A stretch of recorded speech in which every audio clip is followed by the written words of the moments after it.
we'll do a roll call, Teresa. Okay, trustee Lazio. Okay, wait just a second, Lori, I'm sorry. Hi, Michael, this is Teresa. Are you going to join us for the technology committee meeting? Okay, fantastic. Thank you so much. Okay. Okay, thank you. Bye-bye. You're welcome. Bye. Apologies. Michael said he'll join in just a second. So we'll resume the roll call. Trustee Lori Lemunion, Present. trustee Virgo, Present. trustee Lazio, trustee Divas. Here. We have a quorum.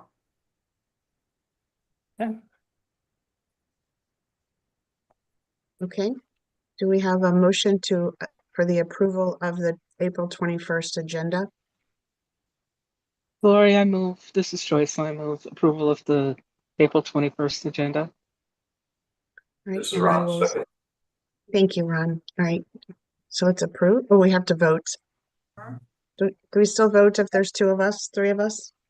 Yeah, you have a quorum. Yes, we have Okay, a- perfect. All right. All those in favor say aye. Aye. Any opposed? Okay, so we'll move forward. Motion carries on that. Thank you.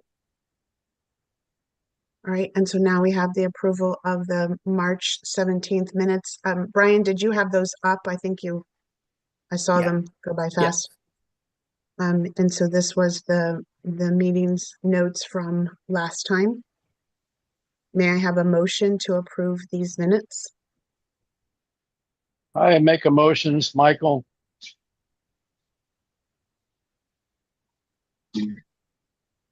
Is there a second? Second. This is Joyce. Okay, then these will be approved. Go ahead and state, you have to call the, or Oh, I'm all sorry. in favor. Sorry, we have so few. Sorry. All those in favor say aye, please. Aye. Aye. All right, and there are no opposed, so this motion also carries. Okay. So we're just ready to talk about the tech budget for next year. Are you ready, Lori, for that? Yes. Oh, I'm sorry. Okay. Okay. Please go ahead. Yeah. So we just got the kind of the budget request ready. And so the first thing I did was this is pretty much a carbon copy of what we did last year as far as presentation goes. So I did a budget comparison of, you can see on the right-hand side will be the 25-26 budget request. Our 24-25 adopted budget there, and then the previous 3 years before that. And so I kind of wanted to show here that, actually this year's budget request is lower than the previous 2 years. And then we're pretty close to, the 22-23. So we're not too far off from that. So considering inflation and the fact that we're coming off of some of the building upgrades and everything, I think we're in pretty good shape here budget wise. And we'll get into the details here more, but I just wanted to see if there was any questions about that slide.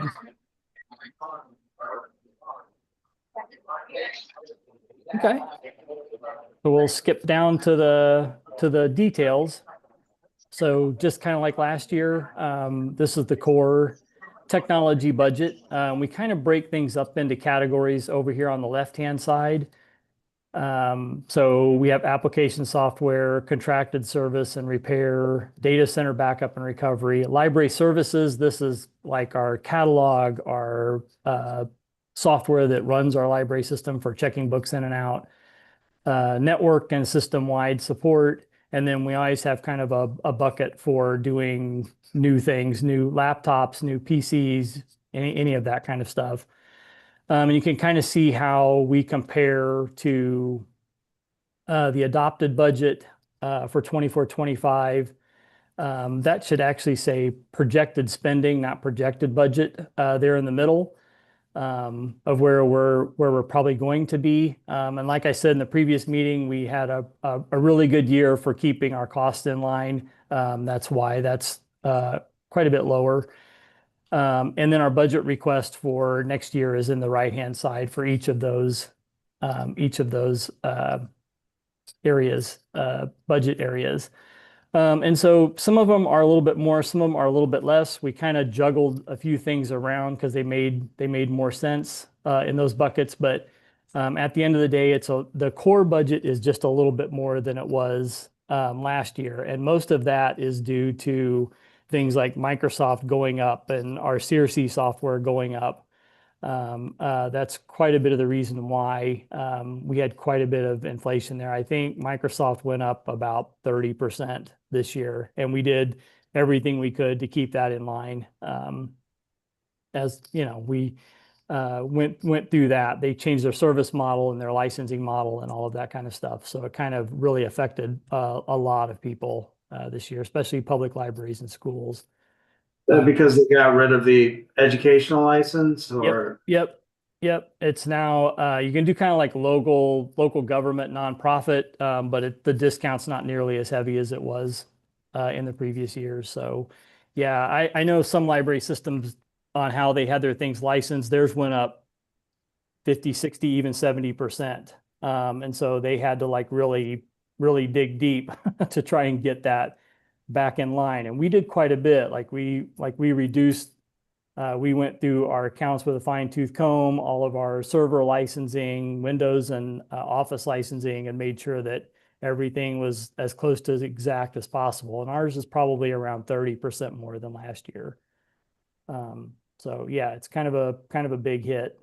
But yeah, so that's kind of where we are on the core budget. Any questions around that? This is Lori. I'll go first. Yeah. So the 602,000 for the network and systems wide support versus 338, almost double. What is that expense? Like, is it a recategorization of those Yeah, expenses? we moved primarily the Microsoft is in there now. Okay. Yep. It was up in library service, I think. And so we moved it into network because that's kind of like our core support tool for running the library system is all the Microsoft 365. So yeah, and then we had a couple of other things in that we added. So we added kind of some centralized monitoring for antivirus and malware and everything in that category. So that's why that one went up quite a bit. In library service, that one's a little bit less, but we have CRC in there. That's our automation vendor for checking books in and out. They have just an annual increase whenever you're in a contract with them. They go up by like, I think 3 or 4% a year. Our BiblioCommons online catalog is in there. Our website support and hosting is in there. All of our PC time and print management is in there, and public printing is in that one. And then in application software, it has stuff that various departments use. So it has like our Adobe, all of our Adobe licensing in it, all of our accounting software is in there. All of that stuff is in that line. So speaking of that line, you know where my heart is for the last it's been over 4 years. I've really wanted us to see something going on with the 3D printing labs and doing some type of 3D printing. I don't even know if it would change the budget significantly to have some type of printer labs if we used resources and volunteers to man it. But I would really like to hear that there is something in the works for some type of a 3D printing lab where kids have the opportunity to, to print things through the library and to really experience part of the STEM, that's piece of STEM. That's very exciting for kids to see when they can hold something that they've printed. Sure. We can do, so I can skip ahead here one. So the next kind of thing that we had last year was strategic initiatives. And we had a lot of things last year. That's why the budget was quite a bit more. We had our website refresh, our self-check stations, Teams room and collaboration equipment, the boardroom. We had all of those things last year. We will not have in 25, 26. This year, we had a couple of things. So we have the Meraki So all of our Wi-Fi access points, a lot of those are going to be upgraded this year. They're all approaching 7 and 8 years old. And some of them, Cisco and Meraki, are going to end of life on us this year. So that's kind of a big expense, but we are trying to turn that one into E-rate. So we'll get about 80% of that back in a revenue line. So the total spending on that won't be very much at all, but we have to budget for it on the spending side. And then we have this line for emerging technology pilot projects of $10,000. And that's something that we can do some 3D printing out of, or we also, in the previous, we have the new replacements and upgrade. That's something that we could do that out of there. So we have a couple of different places we can do that. We do have some VR headsets that are coming out. We have a set of those now that we're doing a pilot on that we would like to do with the Reading Rocket to give kids access to those. But we're still working on the headsets right now to try and it's mainly internet access through the rocket that's kind of the issue, and we're trying to figure that out right now. But we do have a set of those that'll be coming out, and we'll be doing educational, like museum visits through them and things like that. That we'll be able to do. So we have that. Go ahead.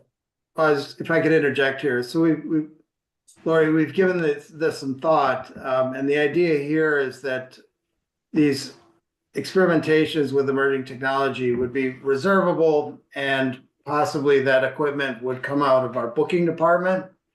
That way the gear could float from location to location, provided we have the staff expertise on site to do that type of programming. Much like the memory lab, I think, is one that's moved around from two locations. It's kind of permanently at MGC at Genealogy Center right now, but yeah. Well, yeah, but the plan there is to have that be able to move to all three counties. But I'm sorry, what's the pod where we record the oral histories? Yeah. I can't remember the name of it now. I know what you're talking about. Yep. Well, that's another example of how technology will float or does float from location to location. So, That's tell me a story. I'm sorry. Tell me a story, pod. Tell me a story, pod. Excuse me. Thank you, Rachel. Yeah. So, that's a modest amount, I guess, to get us up and running in year one, to see what works and what doesn't. And I think the most equitable solution is to have it float from location to location. So that's where we are. So I just want to say, so even if you put it as part of the Reading Rocket or you did something like that, having a 3D printer, one of the things that that Union Station does so well at their Science City, that I mean, it's such a fun idea. So you have your Reading Rocket that goes from location to location, or even as the printing lab goes from location to location. One of the things, these are kids that like when my kids have been a part of this, one of the things that they love doing is we did software at home. We would sign into the site and we would pick the one that we were going to do. So every month they had like 2 or 3, I think the most they ever had was 4 projects. And so if this is the project, let's just say it's a paperclip thing. This is the project for this month. And they can go through, they click it, they design it, they get them to kind of taste the first levels of 3D printing. And then they click send to printer. And so what they do then at the Union Station lab is they print however many they get. So like if there's 100 kids that printed, they print 100, but maybe they print 200, so that whenever the kids come and other kids that are at the Science City that are there, the printer's constantly going, and they have it behind a glass wall so the kids can't touch it or get hurt or anything. And so they can watch it print, but it encourages them, teaches them how to use the computer. A lot of 3D printing is done with the design work and using things that are already there. And so it could literally just be that they're picking up and watching it printing versus maybe doing as much hands-on messing with the resin or messing with the things. I just would like to see us have something that the kids can do and that they can one of the things they did at Science City over the summer is they printed a Kansas City Chiefs logo. It wasn't really a Kansas City Chiefs, it was just an arrow. And Oh, yeah. and it was done in red. And then they gave them thread, and they did red and yellow like braiding on the sides and made friendship type bracelets with this out of the 3D Oh, printing. cool. It was a really simple craft. The kids absolutely loved it. I bet my kids still saved theirs. I mean, they're older, but it's like those are the type of things that the kids were really excited about. They're like, yeah, I 3D printed this, but really they didn't. It was just being a part of it. So those are some of the ideas that I would like to see us do because we're such a cool library. I mean, we have so many wonderful things, and adding something as small as this, I think that we could get enough kids that are volunteering, like all of the kids at all of the high schools, specifically in the North Kansas City School District, and I do believe also in Jackson County, that they can volunteer for, like just helping the kids, passing them out, making crafts and stuff over the summer. It's a really good time to utilize that. So I don't want to get off my soapbox because I'm just so tired of waiting for us to have something like this. And I do think it is very important. So I'm glad that you've got something on the budget there for it. Thank you. Yep, we do. We do. So we wanted to put something in there to get those things started. The VR headsets are what would be that I talked about a minute ago would be with the Reading Rocket. So we would figure out a different way to get these, out to the branches for specific periods of time to do things like you talked about for the 3D printer. So kind of couple separate things. But yeah, so the VR headsets are already purchased though. We did that out of a little bit of money this year. It didn't cost us that much to kickstart that. Like I said, we're still kind of working on the Wi-Fi side of that right now with the Reading Rocket. So, but yeah, okay, great idea. So I appreciate that. And then when we get through the whole budget process and we see what was all doable, then we can start to talk about how we want to do something like that. So I appreciate it, Lori. I appreciate your patience with us on that also. So I really do. So this slide just has kind of the previous strategic initiatives that we had. And then, like I said, we have the pilot project line on there and the Wi-Fi access points line on there. And then the last slide, whoops, not moving, is our voice data internet line. And you can see, again, kind of what our adopted budget was last year with the different categories that we kind of break things up into. Our projected spending for the year, sorry, it keeps saying projected budget. And then the final column is the budget request for 25-26. So I think we did really good in getting all of that kind of in line this year as well. So, and what's Bluebird? So our network's kind of broken up into two different chunks because we can't get AT&T connections in some of our rural locations. So Bluebird is a company that does a lot of rural broadband and high-speed internet, and so they service 9 of our locations kind of out on the edge of our district. So like Lone Jack, Camden Point, Edgerton, places like that. But the nice thing is it's not just broadband, it's like full 1 gigabit fiber into all those locations. So it's really nice. It's really, really nice. We've been with them for 2 years now and just had great service, great service. So very happy with them.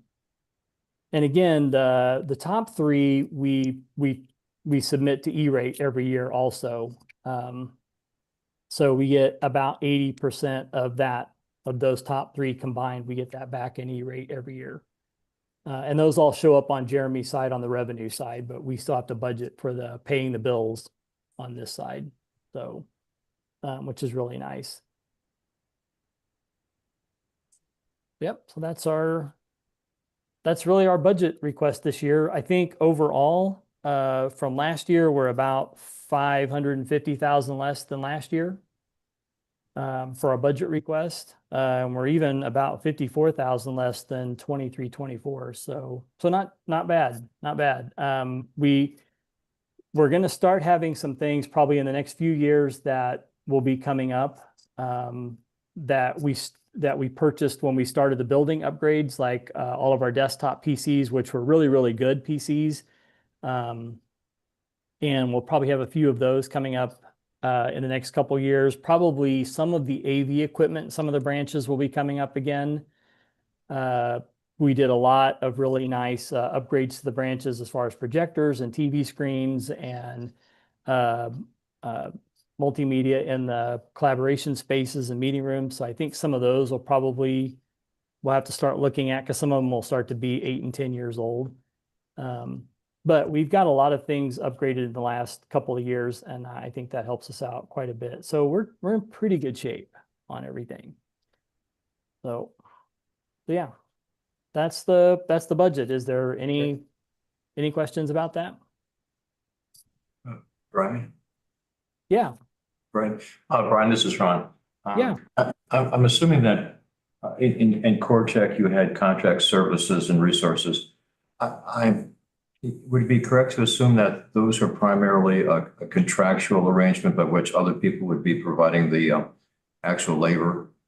Yeah. So if a lot of it is as if we need to contract somebody to come out and like do special service in the computer room or do some wiring at a branch for us or something like that. That's what that line is. And we've done, because the buildings are all kind of done, we've been able to kind of reduce that line down. That's why that one's less this year than it has been the previous. Okay. Yeah, I was thinking more in terms of the actual provision of labor and services. So in the other categories, have you embedded the actual salaries? No, this doesn't include staffing at all. Okay, That's so over on the personnel side.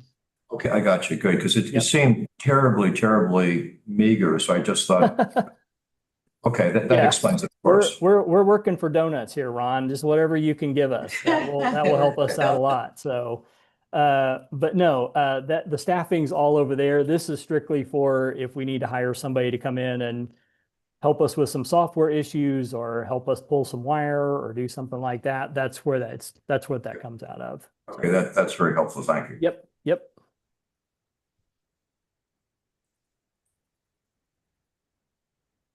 Any other questions about that? I do have a question just for, Sure. we have some great IT people, Cody being one of them. Do we have, and I don't know if it falls under our budget or a different budget, like for, like trainings, like LinkedIn learnings, I know that's available online, but also like even CompTIA certifications or any of those, are those part of our budget or a different budget? They come out of a different budget. It's out of conference and travel. So that's where all of our educational stuff comes out of. So even if they just took online learning, like to get their CompTIA or something, that falls under travel. Yeah. Okay, It's like kind perfect. of a catch-all. Okay, perfect. All right. Yeah, because I just want to make sure that we're, feeding back into our staff in a technology, because of any department, like I understand that there's, some changes with this, but the technology environment changes so regularly. It's very important to making sure that our staff is up to date with like AI, and making sure that we're understanding generational AI and how the different changes that are impacting and how they can impact our library and help us grow with like ChatGPT and some of those exciting things. So I just want to make sure that we're feeding back into our own folks. So that's really good to hear. Thank you. Yeah. Aaron, I think you were going to say something. Actually, I was pulling up the conference and travel budget. Yeah. There's a few items in there, like to answer your question, Lori, there's certification for, quite a bit. Anyway, there's a lot of technology training. I have a whole list of it here. So there's training and certification, both on the IT side and on the facility side. So yeah, just to answer your question, I think total amount there is in the neighborhood of $100,000 devoted towards training alone for the whole organization. And that might be low I might be missing something, so don't quote me. Well, your certifications, like having a track for making sure that, our techs are at this level and kind of setting goals for them because for their own growth as, associates with the library, we want to make sure that we're feeding back into them and pouring that knowledge back into them. It's part of just part of giving back to them as they give to us and then, expanding our whole knowledge. So I'm glad to hear that we do have a budget for that. That's the only question that I had. Michael or Joycelyn, do you guys have any questions? That would be no. This is Michael. Looks good to me.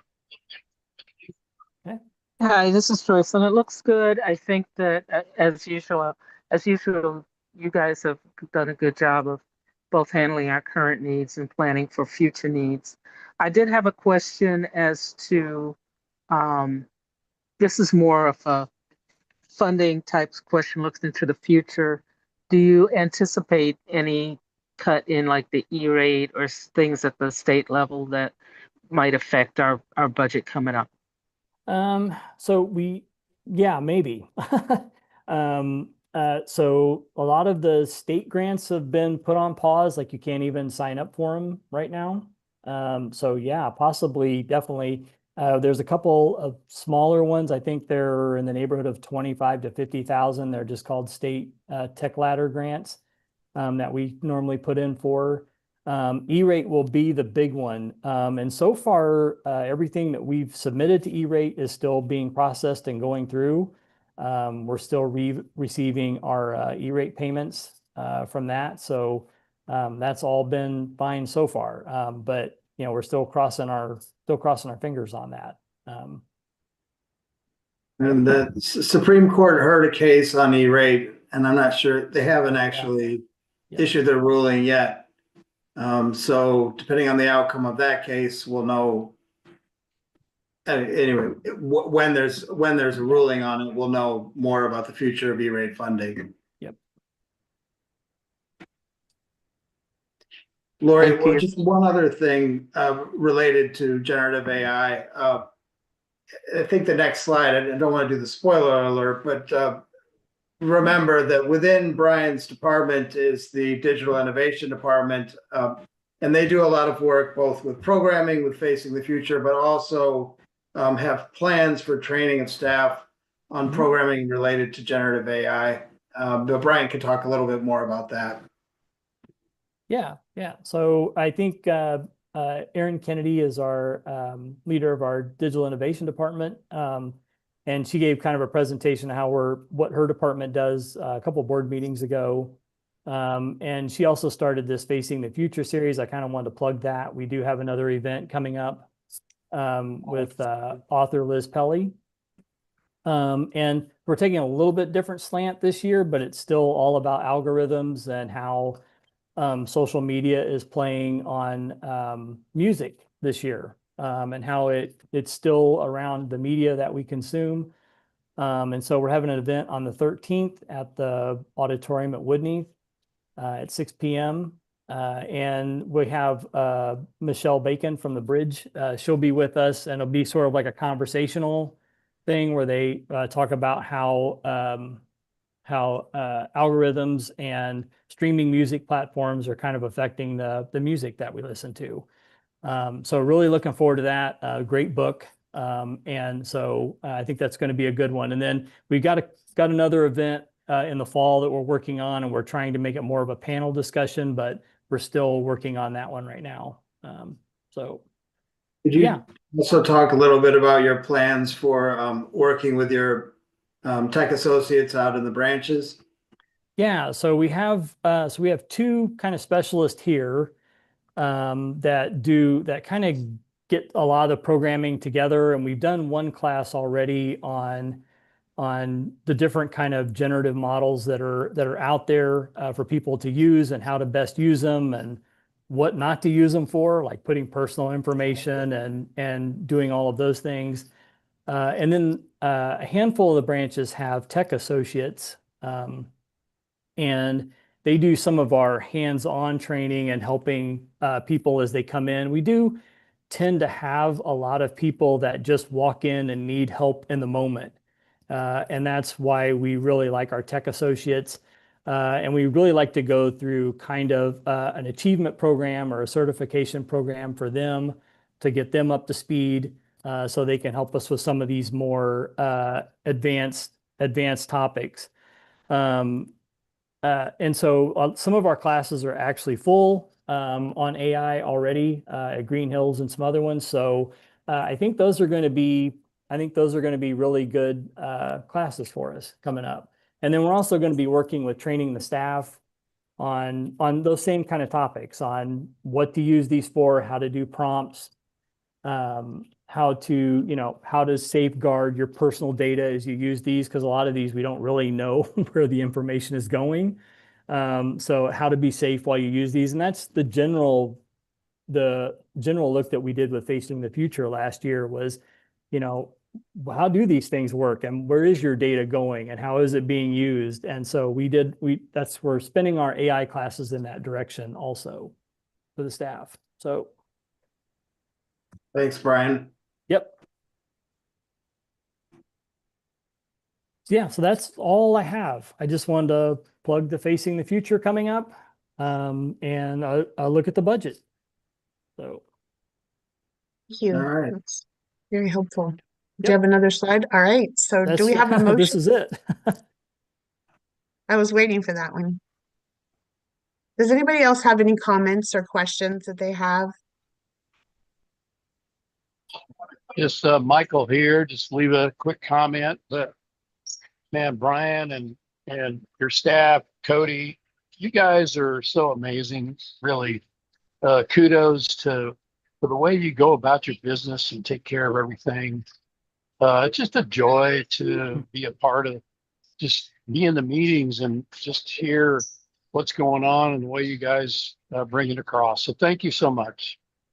Thank you, Michael. I've said this before, and I'll say it every time somebody says something like that. I have a really great staff, and if it weren't for them, I don't know where we'd be. But I'm super lucky with the staff I have, and I love working with them. And so, just very fortunate to have the group that I have. So I appreciate that, and I know they will too. So Good. I'm glad to hear that. We appreciate you guys. Thank you. Yep.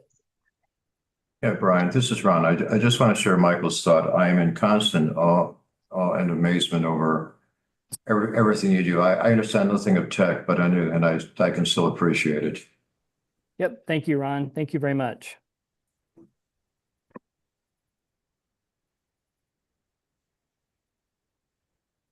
All right. Do we have a motion to adjourn? So move. I'll second. This is Joycelyn. All right. Do we need to vote? Everybody in favor say aye. Aye. All Hi. right, we adjourn. Brian.